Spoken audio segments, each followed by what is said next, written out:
1절에서 14절까지 보겠습니다. 한 절씩 기독합니다. 내가 또 보니 보좌와 네 생물과 장로들 사이에 한 어린 양이 서 있는데 일찍이 죽임을 당한 것 같더라. 그에게 7뿔과 7눈이 있으니 이 눈들은 온 땅에 보내심을 받은 하나님의 7 영이더라.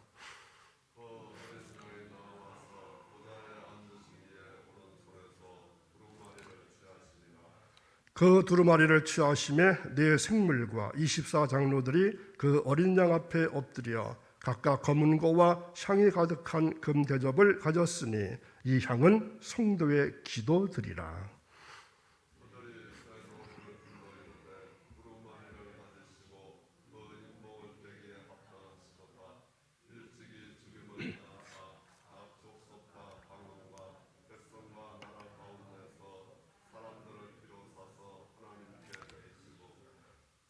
그들로 우리 하나님 앞에서 나라와 제사장들을 삼으셨으니 그들이 땅에서 왕 노릇하리로다 하더라.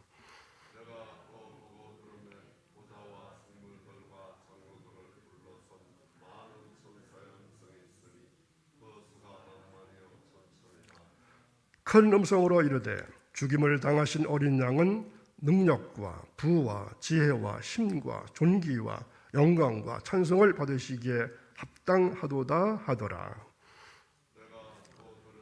하늘 위에와 땅 위에와 땅 아래와 바다 위에와 또 그 가운데 모든 피조물이 이르되 보좌에 앉으신 이와 어린 양에게 찬송과 존귀와 영광과 권능을 세세토록 돌릴지어다 하니 내 생물이 이르되 아멘 하고 장로들을 엎드려 경배하더라. 아멘. 오늘도 새롭게 오신 사랑하는 여러분, 믿음은 아무것도 보이지 않는 그곳에서 마음을 다해서 오직 주님만 의지하는 것입니다. 이러한 믿음이 여러분들에게 많게 되기를 간절히 기원합니다. 오늘 말씀의 제목은 죽임을 당한 어린 양의 모습입니다. 영어에서는 섬김이나 예배를 서비스 이렇게 말합니다. 사람을 섬기는 것을 섬김이라 하고 하나님을 섬기는 것을 예배라고 합니다. 이 서비스라고 하는 말은 종을 의미하는 서번트라고 하는 말에서 왔습니다. 이 세상에는 누구나 종이 되기를 원하지 않습니다. 그러나 그리스도인은 종 대신 주님 예수님을 따라서 사람을 섬기는 종입니다. 또한 삼위일체 하나님을 예배하는 종입니다.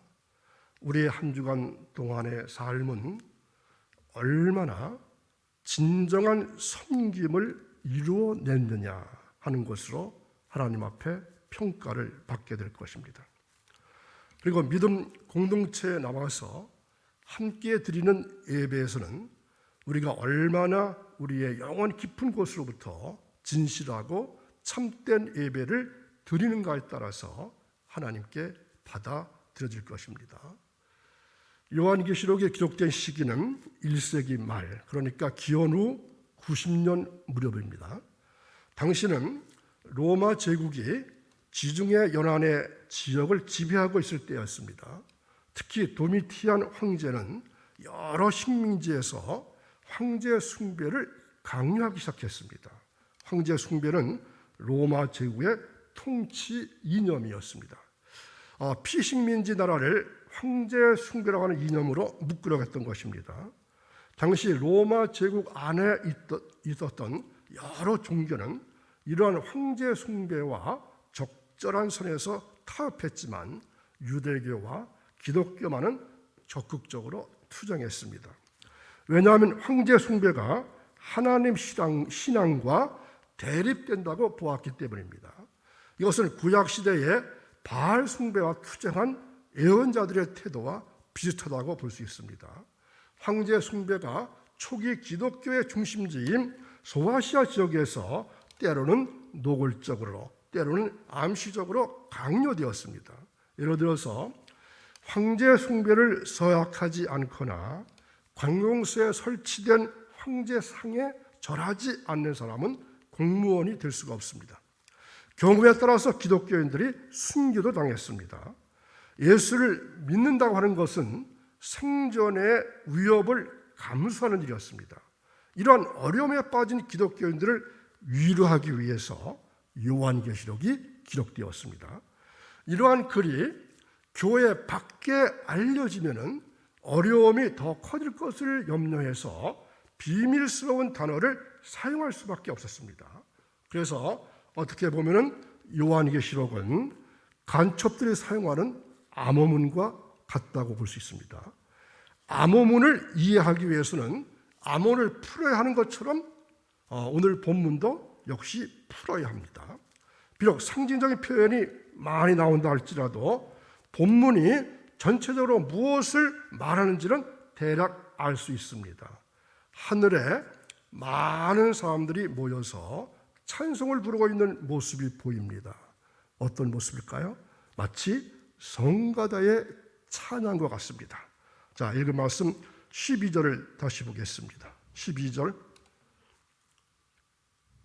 큰 음성으로 이르되 죽임을 당하신 어린 양은 능력과 부와 지혜와 힘과 존귀와 영광과 찬송을 받으시기에 합당하도다 하더라. 아멘.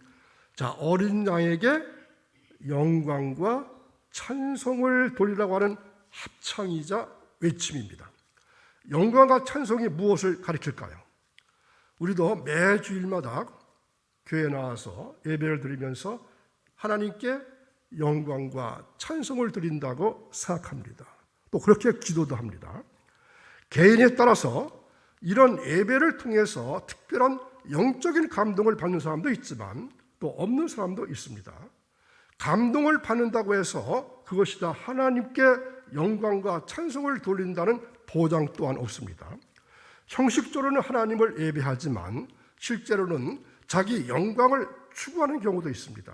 그렇다면 영광과 찬송이 무엇을 말하는 것입니까? 영광과 찬송은 지극한 마음을 하나님께 바치는 삶의 태도가 영광과 찬송입니다.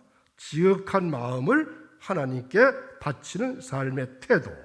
지극한 마음은 그 어떤 사사로운 게 들어가지 않는 순전한 마음을 말합니다.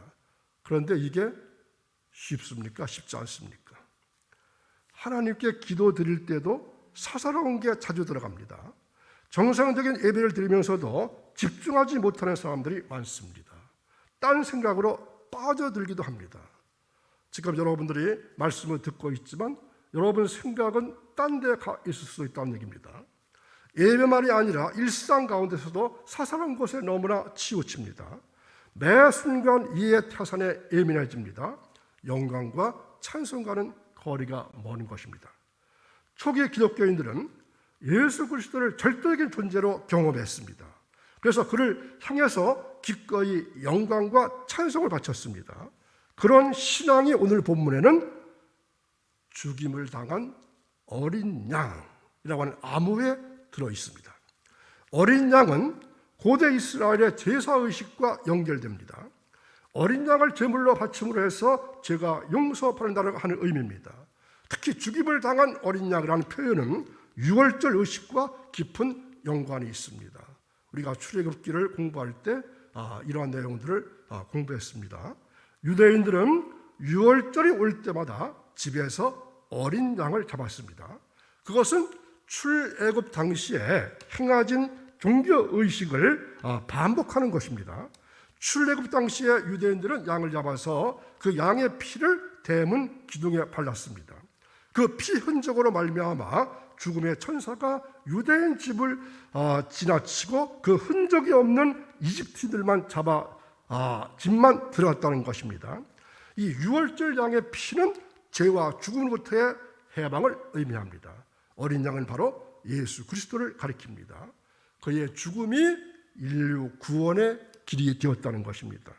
그렇다면 일찍 죽임을 당할 것 같은 어린 양의 모습은 어땠을까요?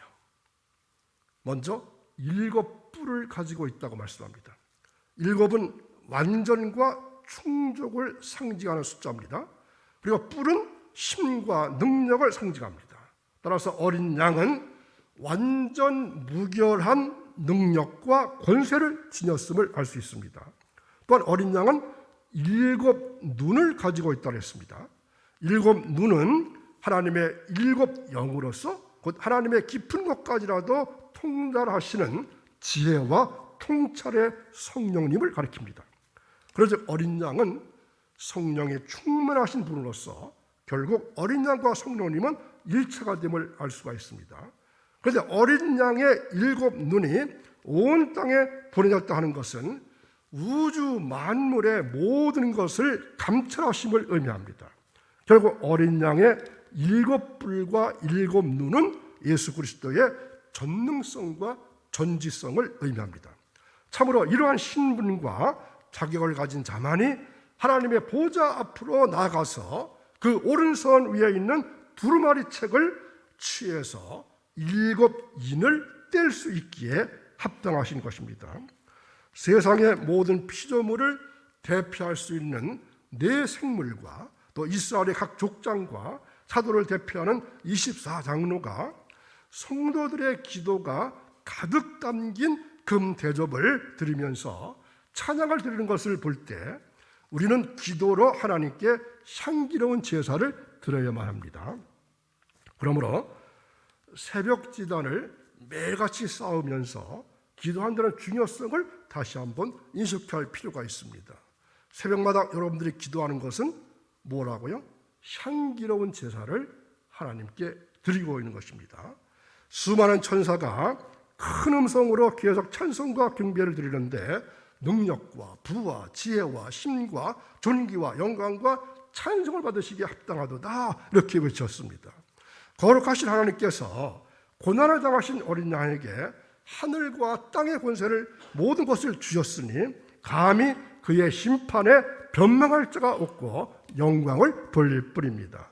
그런즉 오늘날 우리 성도들도 장차 이 땅 위에 심판에 대한 역사를 베푸셔서 성도들을 구원하시고 만물들을 회복시키실 어린 양을 매일 매순간 나의 찬송 제목으로 삼아야 합니다.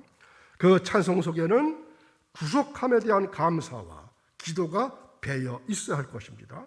찬송의 가사는 구속함을 입은 기쁨과 감격의 고백이요 간증이 되어야 할 것입니다. 그렇다면 오늘 여러분은 이 같은 찬송이 여러분의 입에서 울려나오고 있으신가요? 우리를 위해서 죽임당하신 어린 양의 구속함의 새 노래로 찬미 제사를 올리고 계신가요? 어린 양이라는 암호가 가리키는 것은 핵심은 예수 그리스도로 인해서 그를 믿는 자는 죄와 죽음의 운명으로부터 의와 생명의 운명으로 옮겨졌다는 것입니다. 모든 사람은 죄와 죽음의 운명에서 벗어나라고 애를 쓰지만 그게 안 됩니다. 애를 쓰면 쓸수록 2가지 극단에 떨어질 것입니다. 하나는 자기 욕망에 무조건 매달린다는 것입니다. 다른 하나는 절망의 늪에 떨어진다는 것입니다. 현대인의 삶은 욕망과 절망을 그 특징을 한다고 해도 과언이 아닙니다. 정치인들도 그것을 자극합니다. 기업인들도 대중들의 욕망과 절망을 이용합니다. 우리는 하루에도 몇 번씩 욕망과 절망 사이를 오가면서 살아갑니다. 아무리 노력해도 흡족하지가 않습니다. 의와 생명과는 거리가 먼 삶입니다. 성경은 새로운 길을 제시합니다. 어린 양이신 예수 그리스도를 믿으면 죄와 죽음에서 벗어나서 의와 생명을 얻는다고 말씀하십니다. 우리는 이러한 성경의 가르침을 옳다고 믿는 사람들입니다. 오늘도 그런 믿음으로 어린 양이신 예수 그리스도에게 영광과 찬송을 돌리시길 바랍니다. 죄와 죽음에서 의와 생명으로 삶의 중심이 옮겨졌다고 했는데 자신은 여전히 욕망과 절망의 악순환에서 벗어나지 못하는 것 같아서 속으로 걱정이 되십니까?